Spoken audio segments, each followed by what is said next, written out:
Behold, the bridegroom cometh. Go ye out to meet him. Now is the time to trim your lamps and get ready for the coming of the Lord. Stay tuned for the Midnight Cry broadcast.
He is the master craftsman.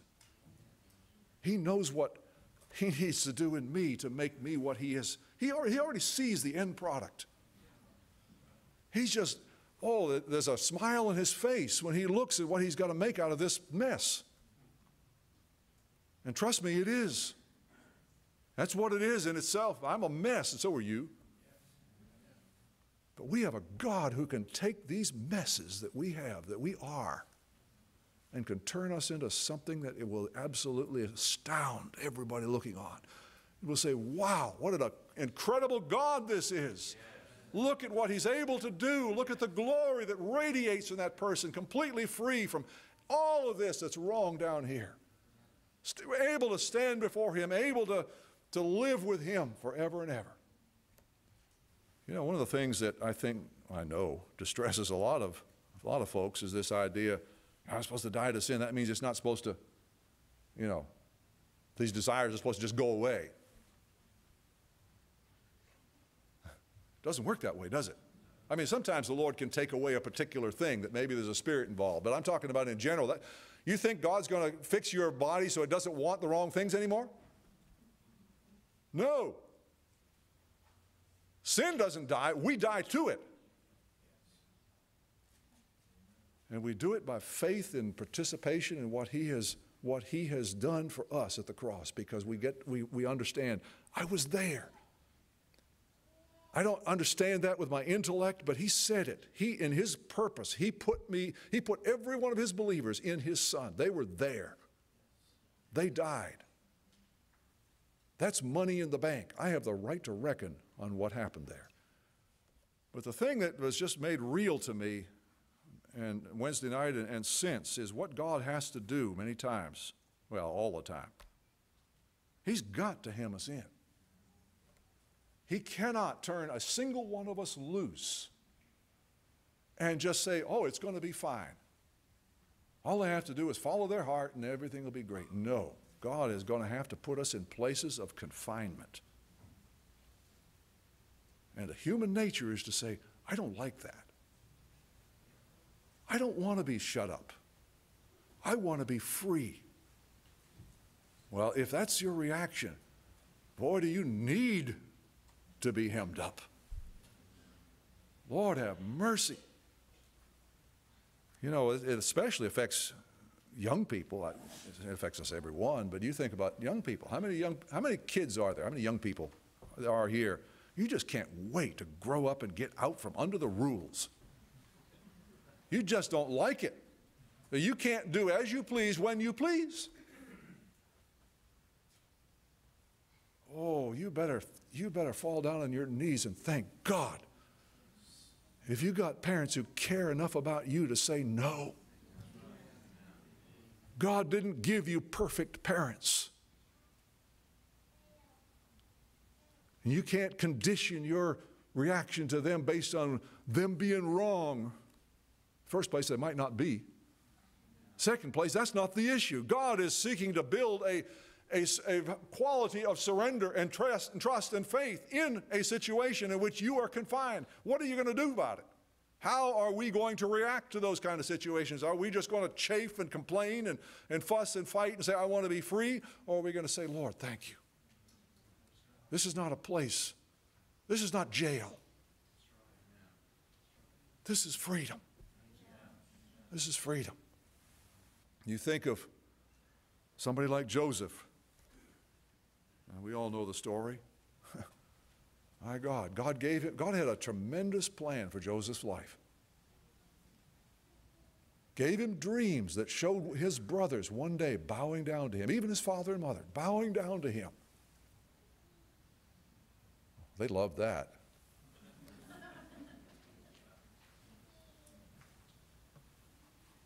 And so his brother's response to that, a bunch of them wanted to kill him. But you know, God was over all that. God put it into the heart of Reuben, the oldest, to say, no, let's not kill him. What they did do was to sell him as a slave. So here is the young man that God had made all these great promises to. You're going to be somebody great. Everybody's going to bow down to you. Oh, we love that, don't we? Human nature. But God had a lot of work to do in Joseph before he could rightly occupy such a place. And God, do you think God's in charge of such things? Was that God just sort of standing back and letting things happen? No, this is God absolutely orchestrating his path. He saw Potiphar, the slave owner that he was sold, to whom he was sold. No doubt he saw him as the one who's confining him, holding him back. And I don't doubt he had thoughts. He's human. Man, look what my brothers did to me. I want to be free. I want to be out of here. But you know, there was something about Joseph that I need to learn. In spite of his circumstances, in spite of what his human nature would have craved, he humbled himself and he honored and he glorified God right there. God was doing something in that young man's heart. You don't think that exercise of being faithful, honoring God, doing what he knew to do, regardless of the circumstance, you don't think that was important? You don't think that will form character? You don't think that will build up the life that God has put in us? Oh my. There he was. Well, the devil saw all that and he said, I got to do something. And the Lord let him. Let him be falsely accused, thrown into prison. Now he's really in a bad place.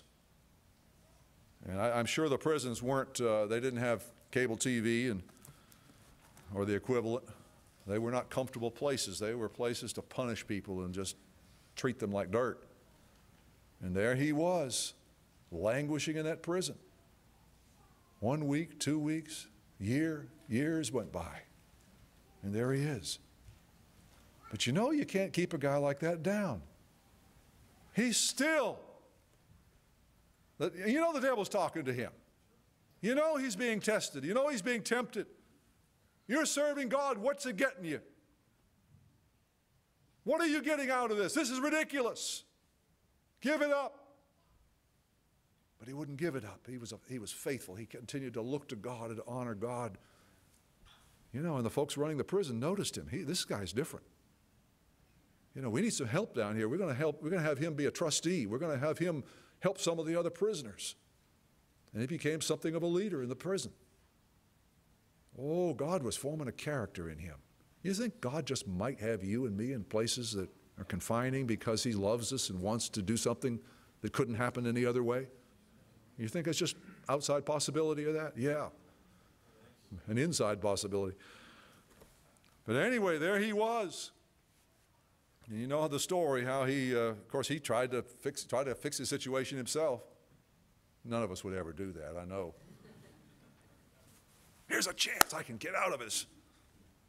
And so the butler and the baker had their dreams, and God gave him a supernatural interpretation of those dreams. And he said, by the way, you know, whichever one it was that got back there, I think it was the butler. But anyway, thank you, Ron. I got this nice head shake. But anyway, the butler went back and he said, well, when you get there, man, you get back to your butlering, tell the king about me. And of course, he forgot about it.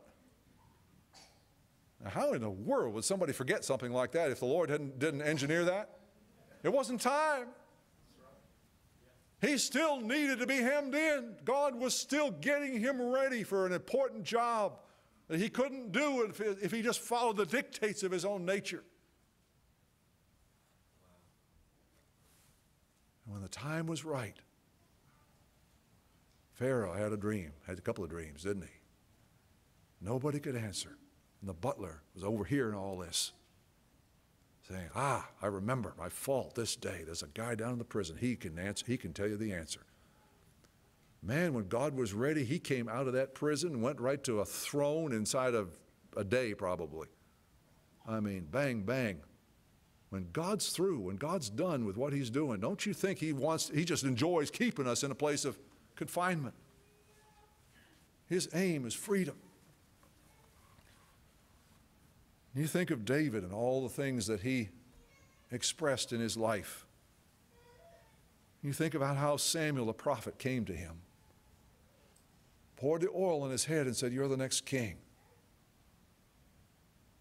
You know, our nature would be to say, all right, let's get organized. Let's get some people. Let's march down to Jerusalem, over to Jerusalem, and say, we're here to take over. God's anointed me king.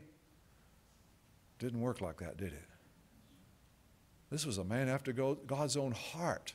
This was a man who had spent his time keeping sheep, but worshiping. He didn't just waste the time. He was worshiping God, learning how to sing, learning about God, fellowshipping with him, learning what he was like. And still, for years, it was necessary for him to remain on the run in fear of his life. There was a period toward the end of his run where he could not even stay in Israel. There was not a place in all of Israel, hills, mountains, caves, you name it, no place was safe for David. God's anointed king. So he has to go live with the Philistines. And he gets down there and he tries to do what's right, and he goes back and everything is gone. You talk about the walls closing in. You've been in places like that? It seems like no matter what you're doing, it's getting worse and worse and worse. But David, and this was mentioned the other night too, David encouraged himself in the Lord.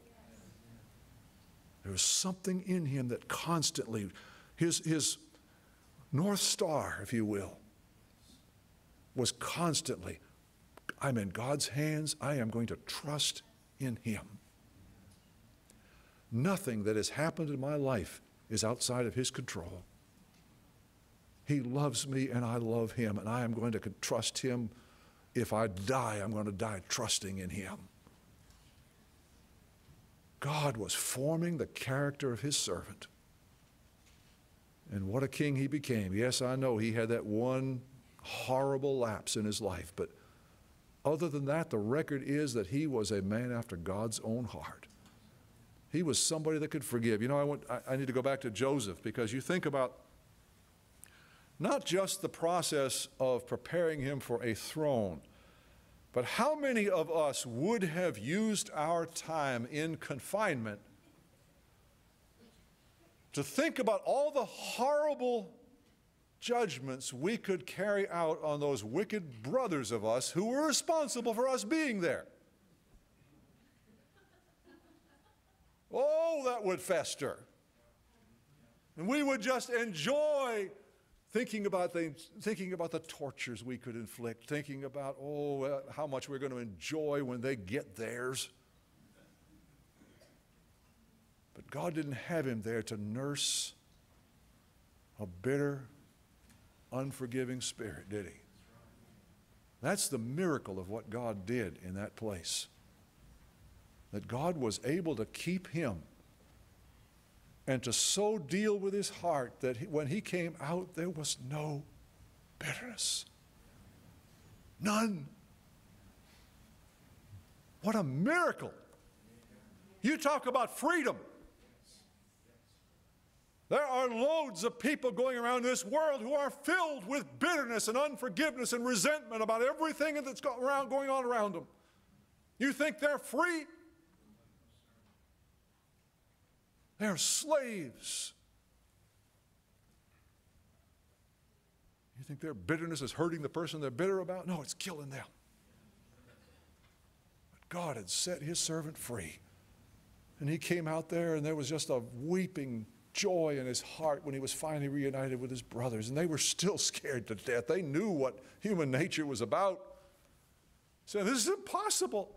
Look what we did. And I know he's got something up his sleeve. One of these days, we're going to get ours. We better walk very, very lightly. And when his father died, they came and they concocted something that their father had supposedly said, don't take it out on us. I said, oh, brothers, you just don't understand.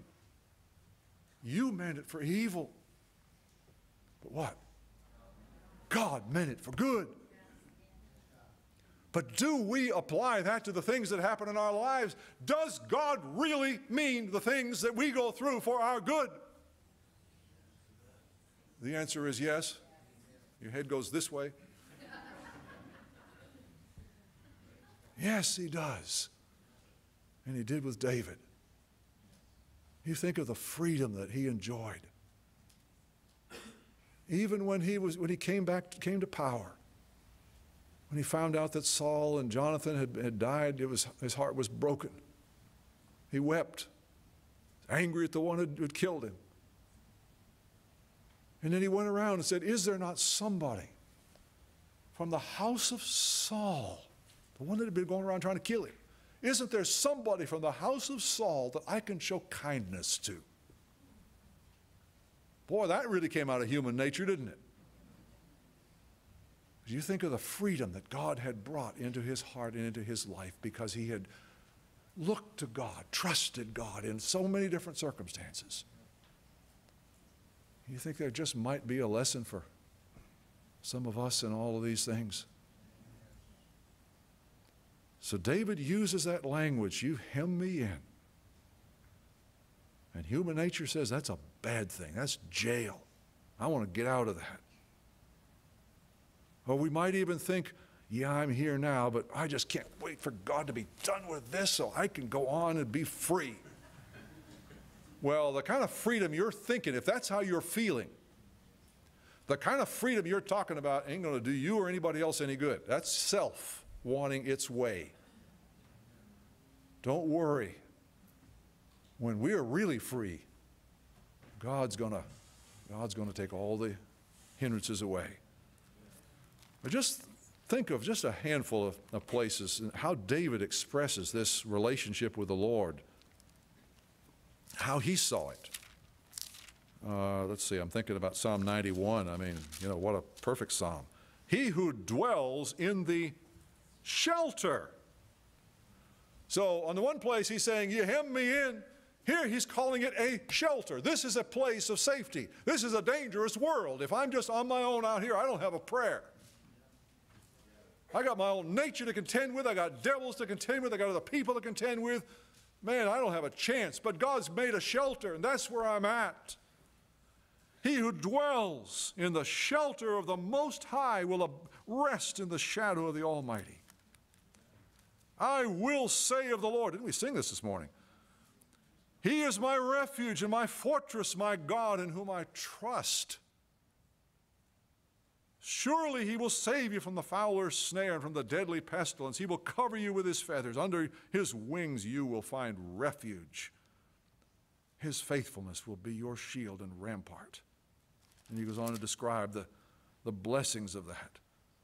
So he's looking at this jail, but it's not a jail to him. It's a place of safety. It's a place of blessing. It's a place of joy. I get to be with the Lord. This is awesome. Oh, your human nature doesn't want that. You think that's a bad thing. But here is a man who, with long experience, is here. His voice still rings out today. Man, you need this God. Think about, just back up a few chapters here to 80, or 84 rather. I think this is the one. Well, this is one of them anyway. Yeah. How lovely is your dwelling place, O Lord Almighty. My soul yearns, even faints for the courts of the Lord. My heart and my flesh cry out for the living God. Even a sparrow has found a home, and a swallow a nest for herself where she may have her young, a place near your altar. O Lord Almighty, my King and my God, blessed are those who dwell in your house. They are ever praising you. Just drop down to verse 10. And listen to the value. Listen to the way he looked at life and at the world, and how utterly different it is from the way the world thinks. Better is one day in your courts than 1,000 elsewhere. I would rather be a doorkeeper in the house of my God than dwell in the tents of the wicked. For the Lord God is a sun, that's light, and a shield. The Lord bestows favor and honor. No good thing does he withhold from those whose walk is blameless. And you go on through the Psalms and you get this same sense that I'm dwelling in an awesome place. He's my shepherd. Yes, I'm in a place of confinement, but it's a place of loving protection. He takes care of my needs. Even if I have to go through the valley of the shadow of death, he's there. He's right beside me. He never leaves me. Why would I want to be anywhere else? Why would I complain about where I'm at? Ooh, it got quiet. I'm still under my parents' rules and I don't like it. I want to get free. If I had a better boss, if I had more money, let the Joneses do what they're going to do. Quit trying to keep up with them. God has arranged our circumstances because he loves us. He has set boundaries, and those boundaries are there because he has an eternal purpose. And only a fool rebels against that. Only someone who's totally blind doesn't understand what God is about. I'll tell you, those who have been the closest to him are the ones who say, I don't want to be anywhere else.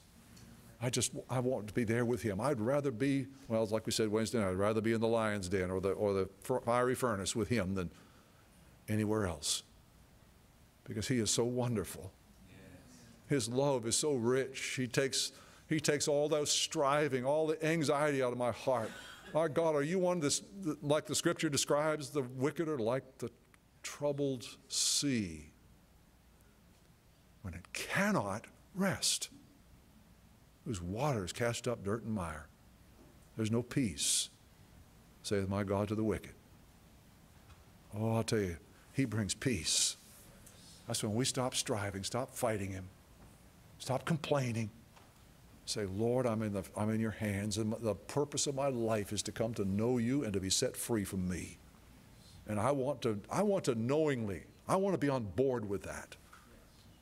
I want to work with you. I want to submit to you. I want to rejoice in you. I want to have a thankful heart toward you because I get what you're trying to do for me. I get what you are doing. You're not trying. He doesn't have to try. He is able to do exactly what he said he's going to do.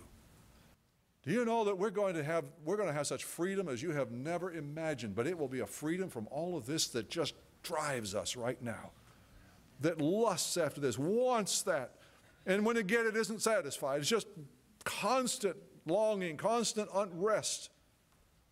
God wants to take all of that away from us and give us his nature. Will fill us with meaning, love, joy, peace. Everything that we were ever made for, everything we were ever created for. But I want to be like those who've gone before, who don't see the place of confinement as prison, as something to resent, something to resist, and something to fight, but something to say, Lord, thank you.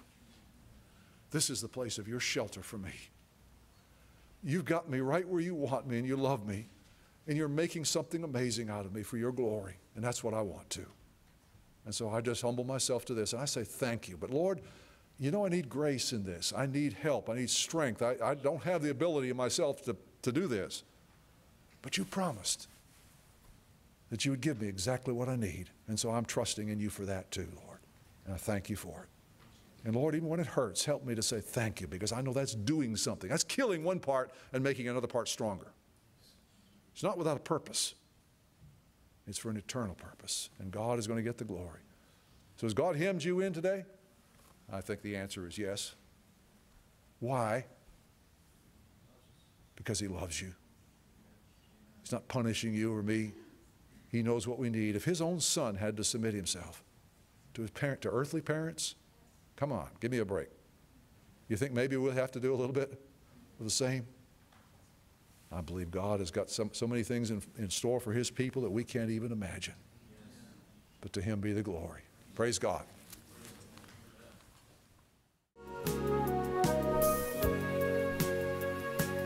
This has been the Midnight Cry broadcast. If you would like a DVD or a CD of today's message in its entirety, please request it by program number. DVDs are $10 and CDs are $5. And for those who request it, we will send you our quarterly publication, The Midnight Cry Messenger, free and postage paid. Send your request to Midnight Cry Ministries, Post Office Box 685, Southern Pines, North Carolina, 28388. We invite you to join us again next week at this same time, and may God richly bless you until then.